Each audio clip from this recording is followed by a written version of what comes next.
And in the wake of several scandals involving Florida ballot counting, a former congressional candidate claims the DOJ may have helped keep ballot manipulation under wraps. One America's Gabrielle Cuccia has that story from Washington.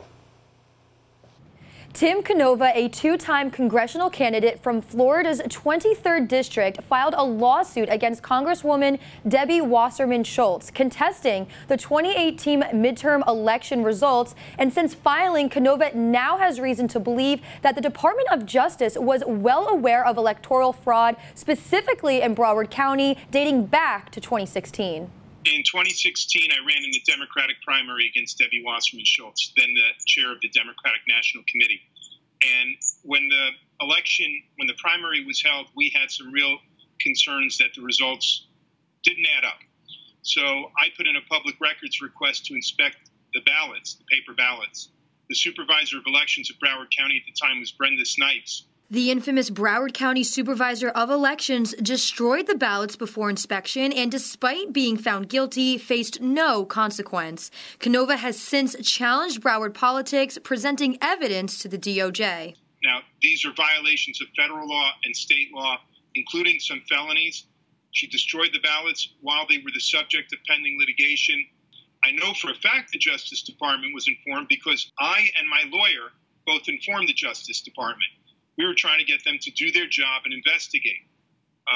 They never did.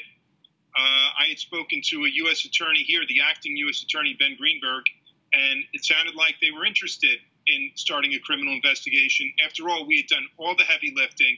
We had a Florida Circuit Court that had granted a summary judgment ruling that Snipes had violated state and federal statutes, criminal statute. You know, I passed that order of the 17th Circuit onto the U.S. attorney, and it sounded like they were gung-ho to investigate until the U.S. attorney went up to Washington, D.C. for a week of meetings.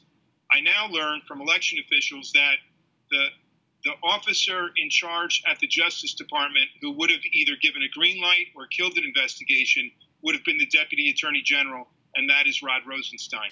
Canova believes Snipes and Wasserman Schultz continued to commit voter fraud well into the 2018 elections due to their close relationship with the DOJ. Well, her brother, Stephen Wasserman, is an assistant U.S. attorney assigned in Washington, D.C. at the Justice Department. There's been lots of speculation over the past several years that he's the person in the Justice Department who's basically making any kind of criminal investigations of her wrongdoing just disappear, and for other Democrats to make sure that these scandals don't blow up at all and that criminal investigations get stopped.